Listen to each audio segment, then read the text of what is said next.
अच्छा, आपने जब इसकी स्टार्ट करनी है ना प्रिपरेशन, ये एफएससी पार्ट 1 की जो बुक है, उसका चैप्टर नंबर 3 है।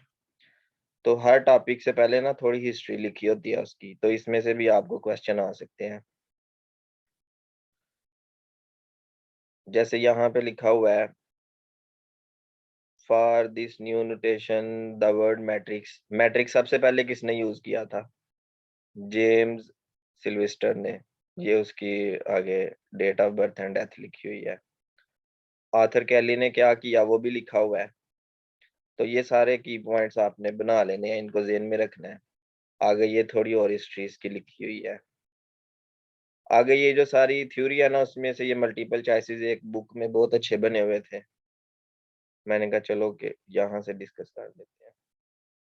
जैसे मैट्रिक्स की डेफिनेशन है, order of matrix, rows by column, जितनी रोज होती हैं और जितने कॉलम होते हैं। रो मैट्रिक्स ये सबको पता है इसका, ये बेसिक बेसिक डेफिनेशन है। इक्वल मैट्रिसेस, दो मैट्रिसेस इक्वल कब होती हैं? एडिशन कब पॉसिबल है? जब उसमें जब दोनों मैट्रिसेस का ऑर्डर सेम होगा ना, तब एडिशन पॉसिबल होगी। और सब्ट्रैक्शन भी तभी पॉसिबल होगी। ये आपको ऐसे भी क्वेश्चन आ सकते हैं ना, कि एक मैट्रिक्स का ऑर्डर 2/3 है, दूसरी मैट्रिक्स का ऑर्डर 3/2 है, क्या इनको ऐड कर सकते हैं? तो इसका आंसर होगा नो, क्योंकि ऑर्डर डिफरेंट है। उसके बाद आ जाता है, ये क्या नाम है, आगे चलते हैं ना मल्टीपल चॉइसेस पे। ये आप खुद भी सॉल्व कर सकते हैं। जैसे ये जो डिटर्मिनेंट है, डिटर्मिनेंट आप सबको आता है। सिंगुलर और नॉन सिंगुलर मैट्रिक्स, सिंगुलर जब डिटर्मिनेंट 0 होगा तो सिंगुलर होगी, जब उसका डिटर्मिनेंट नॉन जीरो होगा किसी भी मैट्रिक्स का तो वो नॉन सिंगुलर होगी। तो इनवर्स तभी पॉसिबल है ना जब कोई मैट्रिक्स नॉन सिंगुलर हो। ठीक है, आगे आ जाता है।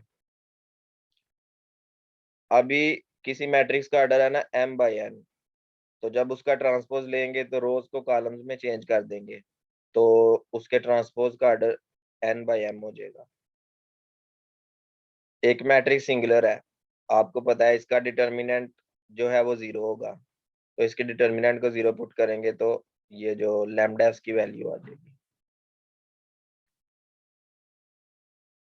आगे ये इक्वल मैट्रिसेस हैं, इसमें ये भी आप कर सकते हैं, इसका डिटर्मिनेंट भी फाइंड कर सकते हैं। ये जो है ना प्रॉपर्टीज ऑफ डिटर्मिनेंट है, ये यहाँ पे लिखी हुई है बुक में, ये हम देख लेते हैं अभी।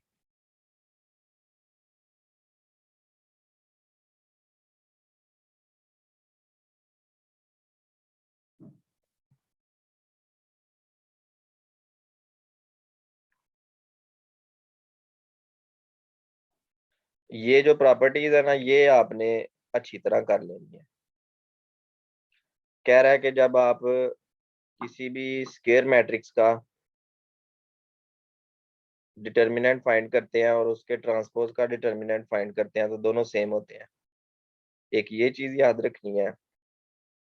उसके बाद वो कह रहा है कि किसी भी स्केयर मैट्रिक्स की जब कोई सी दो रोज या कॉलम को इंटरचेंज करके डिटर्मिनेंट फाइंड करेंगे तो उसका आंसर उसको माइनस से मल्टीप्लाई कर देंगे। ये आपने किया होगा। आइडेंटिकल रोज हो तो डिटर्मिनेंट 0 होता है। अगर सारी एंट्रीज किसी रो या कॉलम की 0 होंगी तब भी डिटर्मिनेंट 0 होगा। ठीक है, आगे ये प्रॉपर्टीज आप देख लेना। ये टोटल कितनी प्रॉपर्टीज हैं? 8 प्रॉपर्टीज हैं। इनको आपने एक नजर लगा लेनी है। तो उसमें से ये मल्टीपल चॉइस बना हुआ है पहली प्रॉपर्टी का। अब इसका ऑर्डर आपने बताना है। दो रोज हैं, 1 2 3 4, 4 कॉलम्स हैं, ये ऑर्डर हो गया। एडजॉइंट का भी पता है, इन दोनों की आप जगह चेंज करते हैं और ये इन दोनों का जो है ना साइन चेंज करते हैं, तो ये इसका क्या हो गया? एडजॉइंट हो गया। ये डिटर्मिनेंट फाइंड करना है। ऐसे क्वेश्चन भी आ जाते हैं पेपर में, शायद 2-3 आए भी हुए थे यही मैट्रिसेस में से। इसका ट्रांसपोज, सॉरी, इसका ऑर्डर, पहले तो इसका ट्रांसपोज करे ना तो ये हो जाएगा 1 2 3। अब इसका ऑर्डर क्या होगा, एक रो और 3 कॉलम, 1/3। अब वो कह रहा है inverse of a scalar matrix. तो इनवर्स क्या होता है? एक मैट्रिक्स है, स्केलर है,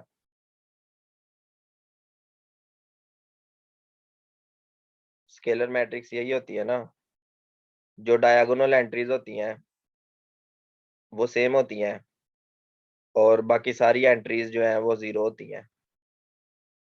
तो जब आप इसका इनवर्स कैलकुलेट करेंगे तो लेट्स से कि यहाँ पे स्केलर नंबर ए और ए है, तो जब आप इसका इनवर्स कैलकुलेट करेंगे तो वो आपके पास आ जाएगा, सिर्फ इसका रेसिप्रोकल हो जाएगा, 1/a 1/a और 1/a, बाकी सारे जीरो हो जाएंगे। वो पहले ही जीरो थे और वो जीरो ही रहेंगे। तो अब इसमें ये देखें कि ये जो नंबर है ये दोबारा से सेम नंबर आया है, स्केलर, इसलिए स्केलर मैट्रिक्स का इनवर्स भी स्केलर होगा। उसके बाद ये भी आप कर सकते हैं, नॉन सिंगुलर मैट्रिक्स होगी तो उसका डिटर्मिनेंट नॉन जीरो होगा, ये हमने पहले देखा है। सिंगुलर होगी तो डिटर्मिनेंट जीरो होगा। a-b, आप सीधा सीधा इसको माइनस कर लें। अब मल्टीप्लिकेशन कैसे होगी, दो मैट्रिसेस की मल्टीप्लिकेशन। तो लेट्स से कि मैट्रिक्स ए है, मैट्रिक्स ए है, ये लिखा जा रहा है, मैं देखता हूँ, ये अब लिखा जा रहा है,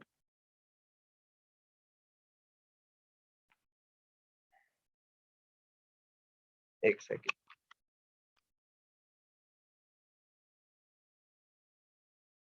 कोई मैट्रिक्स ए है जिसका ऑर्डर है n/m, और जो मैट्रिक्स बी है उसका ऑर्डर है m/p। अब आपने ये याद रखना है, ये तो होती हैं रोज और ये आपके पास होते हैं कॉलम्स। इसी तरह ये जो पहले होता है ये रोज होती हैं और जो बाद में होते हैं वो कॉलम्स। अब पहली मैट्रिक्स के कॉलम्स की तादाद और दूसरी मैट्रिक्स की रोज की तादाद सेम होनी चाहिए। जब आप ए बी को मल्टीप्लाई करेंगे तो इसका जो ऑर्डर आएगा वो ये पहला नंबर और ये लास्ट वाला नंबर होगा, n/p। ठीक है ना। अब एक मैट्रिक्स ए है, इसका ऑर्डर है 1/3 और मैट्रिक्स बी का ऑर्डर है 3/4। तो जब आप ए बी को मल्टीप्लाई करेंगे तो इसका ऑर्डर क्या आएगा, 3 3 सेम है ना, तो 1/4 आ जाएगा। ये ऐसी टेक्निक भी वो पेपर में पूछ सकता है। तो यहाँ पे देखे ना, इसका ऑर्डर है 2/1 और इसका ऑर्डर है 2/1 और इसका ऑर्डर है 1/2। तो जब आप इनको मल्टीप्लाई करेंगे तो नया ऑर्डर क्या आएगा, 2/2। तो वैसे भी देखा जा सकता है कि ये मैट्रिक्स जो है इसका ऑर्डर भी 2/2 नहीं है, इसका भी नहीं है, इसका भी नहीं है।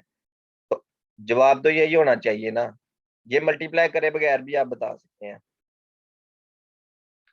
उसके बाद वो कह रहा है एक मैट्रिक्स का ऑर्डर जो है वो m/n है, तो रोज कितनी होंगी, the number of elements in each row. ठीक है। अभी m/n कर लेते हैं ना, m रोज, लेट्स से के 5 रोज है और 1 2 3 4 कॉलम्स है ना। अब आप ये देखें कि हर रो में एंट्रीज की तादाद कितनी है, हर रो में एंट्रीज की तादाद कितनी है, 1 2 3 4। हर रो में इतनी एंट्रीज हैं जितने कॉलम्स हैं। तो फिर इस क्वेश्चन का क्या आंसर होगा, m/n है तो हर रो में एंट्रीज की तादाद कितनी होगी, जितने कॉलम्स होंगे, तो n आ जाएगा इसका आंसर। इसका ऑर्डर आपने बता देना है। What is called a matrix of order m cross 1। m रोज है और सिर्फ एक कॉलम है, तो फिर ये कॉलम मैट्रिक्स हो गई। ये हमने पहले देखा था, कॉलम मैट्रिक्स हो गई।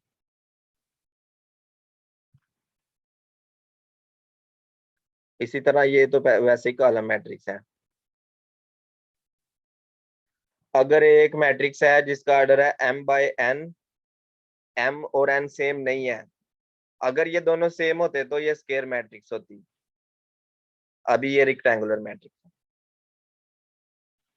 ये नीचे दूसरा जो मल्टीपल चॉइस है ना 23, वो यही है, स्क्वायर मैट्रिक्स वाला।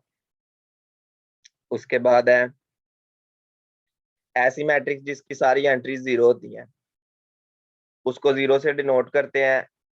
और अगर सारी एंट्री जीरो हो जाएंगी तो वो नल मैट्रिक्स होगी। ठीक है, ये लिखा हुआ है। और जब डायगोनल, ये डायगोनल एंट्रीज जब आपके पास 1 1 होगी तो आइडेंटिटी मैट्रिक्स होगी।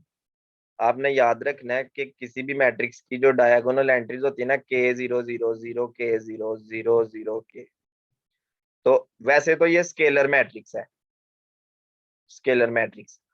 और स्केलर मैट्रिक्स बाद में बन जाती है आइडेंटिटी मैट्रिक्स, अगर K की वैल्यू क्या हो जाए 1। ये याद रखना है, स्केलर पहले होती है, बाद में आइडेंटिटी मैट्रिक्स बनती है।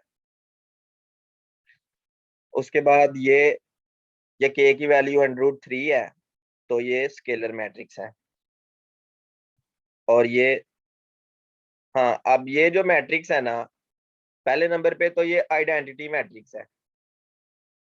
और आइडेंटिटी मैट्रिक्स होने के साथ साथ अब हमने इन ऑप्शंस में से देखना है। रेक्टेंगुलर तो ये बिल्कुल नहीं हो सकती, ठीक है, क्योंकि इसके नंबर ऑफ रोज और कॉलम सेम है। नल भी नहीं हो सकती। अब इसका आंसर या तो सिंगुलर हो सकता है या नॉन सिंगुलर हो सकता है।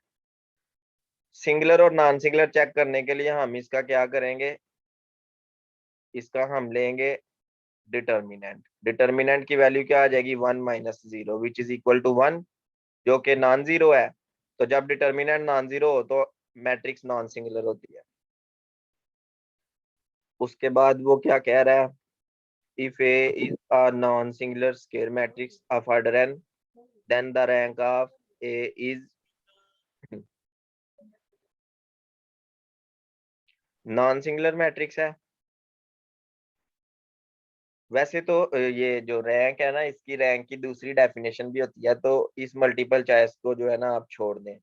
ये कोई उसने वेल डिफाइंड नहीं लिखा हुआ यहाँ पे। आगे चलते हैं।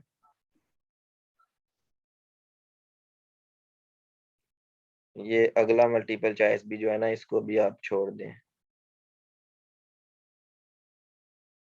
हाँ, अब ये जो मल्टीपल चॉइस है, AB = BA = I, वैसे तो ए और ए इनवर्स को जब आप मल्टीप्लाई करते हैं तो आपके पास आइडेंटिटी मैट्रिक्स आती है। इसका मतलब है कि पहली मैट्रिक्स का जो दूसरी मैट्रिक्स के साथ रिलेशन है वो एक दूसरे का इनवर्स है। तो ये मल्टीप्लिकेटिव इनवर्सेस हो जाएंगे आपस में। जाहिर है जो मैट्रिक्स यहाँ पे लिखा है ना AB = AC, तो जो भी मैट्रिक्स कैंसिलेशन लॉ मैट्रिसेस में जब होल्ड करता है, तो वो जो मैट्रिक्स होती है वो नॉन सिंगुलर होती है, क्योंकि आपने ए को कैंसिल कर दिया। ये पॉसिबल ही तब होगा जब ए नॉन सिंगुलर होगी, मतलब कि ए का डिटर्मिनेंट नॉन जीरो होगा। क्योंकि देखें जब आप इसका इनवर्स कैलकुलेट करेंगे तो इनवर्स का जो फार्मूला है वो एडजॉइंट ओवर ए डिटर्मिनेंट है। तो जब ये वाली वैल्यू नॉन जीरो होगी तभी पॉसिबल होगा इनवर्स कैलकुलेट करना, अदरवाइज पॉसिबल नहीं होगा। ये उसने पहले इधर कह दिया है। ये जो इसने यहाँ पे लिखा हुआ है ये असल में इस मैट्रिक्स का डिटर्मिनेंट है। अभी ये उसने दोबारा से क्वेश्चन वही पूछ लिया, ये आइडेंटिटी मैट्रिक्स है। अब ये वो क्वेश्चन आ गया जो मैंने आपको थोड़ी देर पहले बताया था कि मैट्रिक्स ए का ऑर्डर m/n है और बी का ऑर्डर n/p है। n n से कैंसिल हो जाएगा, बाकी क्या बचेगा जब ए बी को मल्टीप्लाई करेंगे, m/p, ये आपके पास आ जाएगा। दो मैट्रिसेस की मल्टीप्लिकेशन तभी पॉसिबल है जब पहली मैट्रिक्स के नंबर ऑफ कॉलम्स और दूसरी मैट्रिक्स के नंबर ऑफ रोज सेम होते हैं। हाँ जी, तो अब ये एक ऐसी मैट्रिक्स है जिसका ऑर्डर 1 by 1 है, 1 by 1 है। तो 1 by 1 नंबर ऑफ रोज और कॉलम सेम है, तो ये स्केयर मैट्रिक्स होगी। A B transpose is equal to B transpose A transpose, ये आइडेंटिटी है, ये याद रखनी है। एक रो है और m कॉलम्स हैं, तो जिसमें एक रो होती है उसको रो मैट्रिक्स कहते हैं। ए का ऑर्डर m/n है और बी का ऑर्डर n/p है। अच्छा, जो मैट्रिक्स ए है उसका ऑर्डर क्या है? m/n। मैट्रिक्स का जो ऑर्डर है वो, जरा माइक अपना ऑफ कर लें।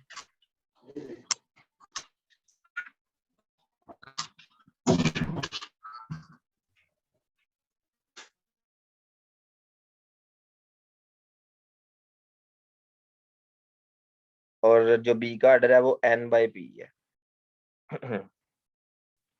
n/p हमने फाइंड करना है ए बी ट्रांसपोज का ऑर्डर। सबसे पहले ए ट्रांसपोज जब आप करेंगे तो ये n/m हो जाएगा, ये आपस में इंटरचेंज हो जाएंगे। बी ट्रांसपोज जब करेंगे तो ये p/n हो जाएगा। अगर आप ए बी ट्रांसपोज को देखें तो वो क्या होता है? B transpose A transpose. अब बी ट्रांसपोज का जो ऑर्डर है, इसका ऑर्डर हमने यहाँ पे लिखा है p/n, और ए ट्रांसपोज का जो ऑर्डर है वो n/m है।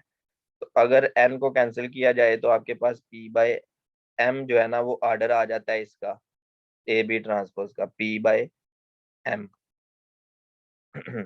तो ये आपके पास आंसर आ जाएगा। ऐसे क्वेश्चन भी पेपर में आ जाते हैं।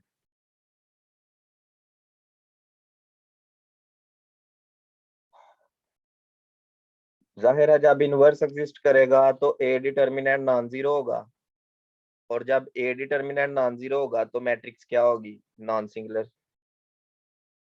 ये दोबारा से वही क्वेश्चन आ गया। जब भी सिंगल एंट्री वाली मैट्रिक्स होगी वो स्केयर मैट्रिक्स होगी, ये आपने याद रखना। उसके बाद if a matrix A is of order m/n, then A has number of elements. जाहिर है जो ऑर्डर होता है उसमें उतने ही एलिमेंट्स होते हैं, मतलब मल्टीप्लाई कर देते हैं ऑर्डर के नंबर्स को। जैसे ये 3/3 है, तो 3 को 3 से मल्टीप्लाई करें तो कितने एलिमेंट्स आएंगे? 9। तो ये 1 2 3 4 5 6 7 8 9।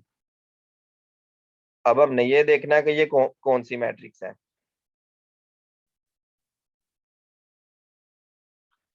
ये स्केलर तो नहीं हो सकती क्योंकि ये डिफरेंट नंबर्स है ना, √2 √3 और √5। अगर ये सेम होते तो ये स्केलर मैट्रिक्स होती, क्योंकि ये डिफरेंट नंबर है तो ये डायगोनल मैट्रिक्स होगी। ये इधर जो है ना रॉन्ग लगा हुआ है। आगे चलते हैं। इनकी एडिशन आप कर सकते हैं। अब आप ऑर्डर भी फाइंड कर सकते हैं, वो जो पहले मैंने रूल बताया उसके मुताबिक ये भी हो जाएगा, ये वाला क्वेश्चन भी इजीली हो जाएगा। ठीक है, नेक्स्ट देखिए जरा।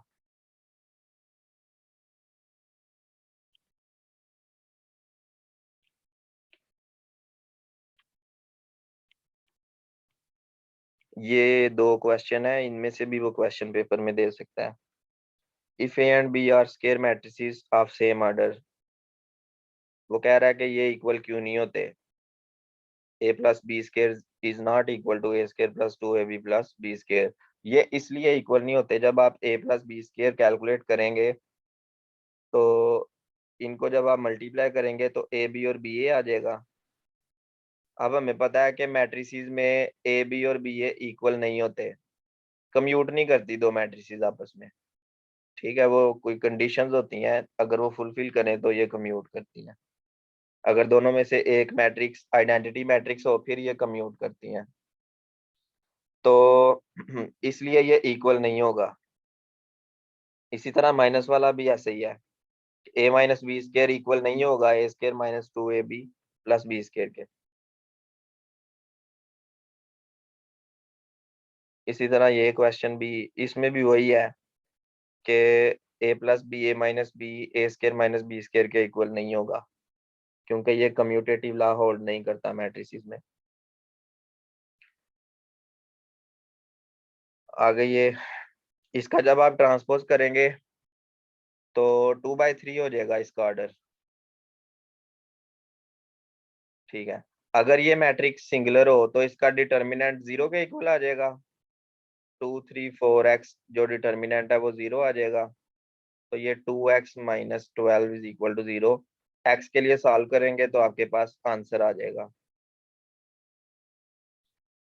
ए इनवर्स का फार्मूला सिर्फ आपने चूज करना है, ये भी इजी क्वेश्चन है।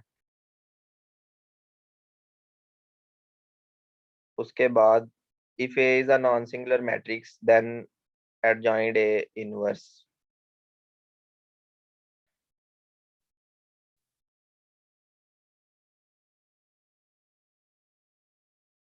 ए इनवर्स का फार्मूला जो है उसमें से इसको निकालेंगे। A inverse equals to adjoint A over A determinant. तो इसको यहाँ पे आप ले आए ए इनवर्स, क्योंकि जो ए डिटर्मिनेंट है वो एक स्केलर है। ठीक है, ए इनवर्स और ए डिटर्मिनेंट ये एक स्केलर नंबर है, कोई नंबर है ये, एडजॉइंट ए आ जाएगा। अब आपने दोनों तरफ इनवर्स कर लेना है। जब आप इनवर्स करेंगे तो आपके पास आ जाएगा ए इनवर्स ए डिटर्मिनेंट का इनवर्स। तो यहाँ पे राइट साइड पे एडजॉइंट ए इनवर्स आ जाएगा। अब क्योंकि मैट्रिक्स कोई भी मैट्रिक्स हो उसका दो बार इनवर्स करने से वो मैट्रिक्स आ जाती है। जैसे ये ए इनवर्स और इसका दोबारा से इनवर्स, और जब ए डिटर्मिनेंट का इनवर्स करेंगे तो वो डिवाइड हो जाएगा। तो आपके पास ये जो मैट्रिक्स है ये ए बन जाएगी। ये आपके पास आंसर आ जाएगा। इस तरह के क्वेश्चन भी आ जाते हैं। ये भी एक आइडेंटिटी है, ये भी इजी है। आगे ये इजी इजी क्वेश्चन है, ये हमने पहले डिस्कस कर लिया ये वाला 10 11। ठीक है, 0 1 1 0 0 1 1 0। अब हम देखते हैं ये कौन सी मैट्रिक्स है। यूनिट मैट्रिक्स नहीं हो सकती, क्योंकि इसकी डायगोनल एंट्रीज 1 1 होनी चाहिए और बाकी सारी एंट्रीज 0 होनी चाहिए। ये नहीं हो सकता। डायगोनल नहीं हो सकती, क्योंकि इसकी डायगोनल एंट्रीज के अलावा बाकी सारे 0 होने चाहिए। स्केलर स्केलर मैट्रिक्स नहीं हो सकती, क्योंकि जो डायगोनल में एंट्रीज है चले वो तो सेम है, लेकिन दूसरी सारी एंट्रीज 0 होनी चाहिए। फिर ये स्केयर मैट्रिक्स होगी, क्योंकि इसका ऑर्डर 2/2 है। तो इस तरह से भी जब आपको कोई क्वेश्चन नहीं आ रहा होता तो आप फिर ये देखा करें कि कौन सा आंसर नहीं हो सकता। ये दो हमने पहले डिस्कस कर लिए हैं। अब हमने देखना है कि ये जो मैट्रिक्स है ये सिंगुलर है, इसका डिटर्मिनेंट 0 होगा, तो ये डिटर्मिनेंट को 0 पुट किया हुआ है। आगे ये 13 भी इजी है। अब इनका ऑर्डर आपने कैलकुलेट करना है। तो सबसे पहले इसका ऑर्डर देखते हैं। इसका ऑर्डर कितना है, 1/3। इसका ऑर्डर 3/3 और इसका ऑर्डर 3/1। तो अगर पहली दो को मल्टीप्लाई करेंगे तो ये 3 कैंसिल हो जाएगा, 1/3 बच जाएगा, और ये वाला 3 भी इससे कैंसिल हो जाएगा, तो 1/1 बच जाएगा, पहली एंट्री और ये लास्ट वाली एंट्री। तो असल में इन तीनों का जो प्रोडक्ट है उसका ऑर्डर 1/1 आ जाएगा। ये दो बार इन्वर्स करें तो ए आता है, ये हमने पहले भी देखा है। ये यहाँ पे ये दो बार जो इन्वर्स किया है इसका डबल इन्वर्स।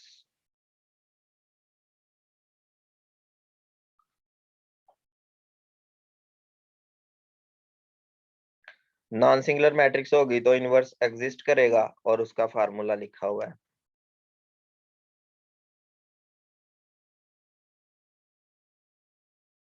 एडिटिव इनवर्स असल में ये होता है कि आप माइनस नेगेटिव से उसको मल्टीप्लाई कर देते हैं -1 से। अब कोई भी डायगोनल मैट्रिक्स हम देख लेते हैं, जैसे 1 0 0 0 2 0 0 0 7। अब अगर इस मैट्रिक्स को देखा जाए तो ये अपर ट्रायंगुलर भी है और यहाँ से ये लोअर ट्रायंगुलर, मतलब कि ये ट्रायंगुलर मैट्रिक्स भी है। आगे ये सिंगुलर वाले बार बार आ रहे हैं, क्योंकि ये जरा एफएससी पार्ट 1 का मैथ है ना बच्चों का, तो इसलिए बार बार आ रहे हैं। इसको भी आप सॉल्व कर सकते हैं। एडजॉइंट भी आप कैलकुलेट कर सकते हैं, इन दोनों को इंटरचेंज करें और इनका साइन चेंज करें।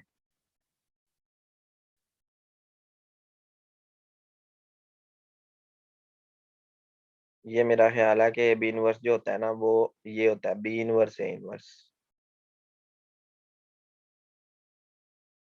डिटर्मिनेंट कैलकुलेट किया हुआ है इसमें, और ये ऑर्डर कैलकुलेशन तो अब आपको आ गई है, ये आप कर सकते हैं। आगे सिंगुलर नॉन सिंगुलर वाले क्वेश्चन है। नेक्स्ट जो है वो को फैक्टर और माइनर की बात कर रहा है। ये कोई क्वेश्चन आता है तो उसमें हम देख लेते हैं। डिटर्मिनेंट की जो प्रॉपर्टीज हैं वो बुक में से आपने देख लेनी है, ये मैंने पहले भी बताया आपको। ये 3.7 जो है ना सेक्शन, वहां पे है डिटर्मिनेंट की प्रॉपर्टीज। ये आती भी होंगी मोस्टली पीपल को।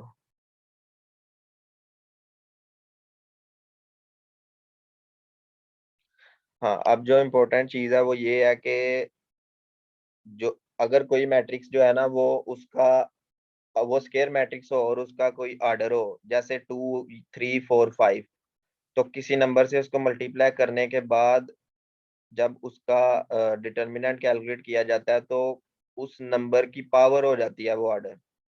जैसे अगर यहाँ पे 3 होता तो के क्यूब आ जाता, 4 होता तो के की पावर 4 आ जाती। ये इंपॉर्टेंट मल्टीपल चॉइस है।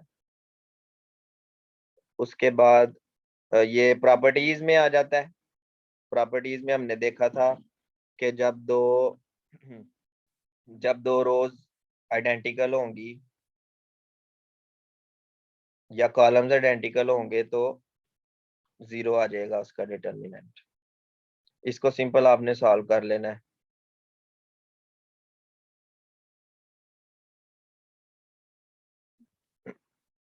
A B transpose is equal to B transpose A transpose.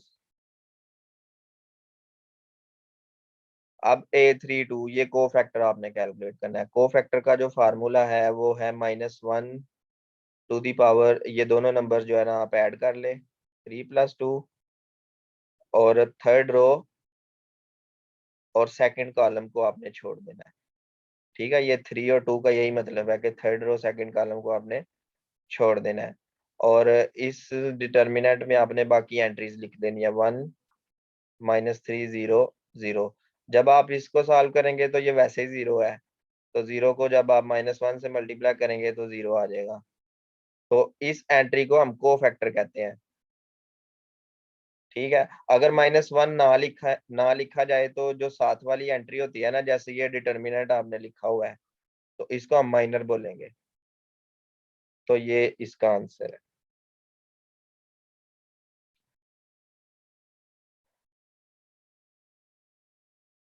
ये तो सॉल्व करने वाला क्वेश्चन है, इसको छोड़ दें। ये पहला जो उसने मल्टी ये दूसरा मल्टीपल चॉइस और मल्टीपल चॉइस नंबर 8, इसमें रोज की बात कर रहा है, इसमें कॉलम्स की बात कर रहा है। तो वो प्रॉपर्टीज में आप देख सकते हैं कि जब दो रोज या कॉलम सेम हो तो आंसर 0 आ जाता है। अभी ये 3 लिखा हुआ है, तो स्केलर की पावर 3 आ जाएगी यहाँ पे मल्टीप्लाई करने से। तो 6 का वो कह रहा है कि को फैक्टर फाइंड करना है आपने 6 का। तो अब 6 की पोजीशन आपने देखनी है, -1 की पावर सेकंड रो और फर्स्ट कॉलम। सेकंड रो और फर्स्ट कॉलम को आपने छोड़ देना है। तो आपके पास जो एंट्री आ रही है वो आ रही है 2। तो इसका आंसर होना चाहिए था -2, जो कि इधर नहीं है, तो आप ये लिख लें कि इसका आंसर है -2। ठीक है, अभी मैं दोबारा आपको लिंक सेंड करता हूँ, फिर आप लोग ज्वाइन करें।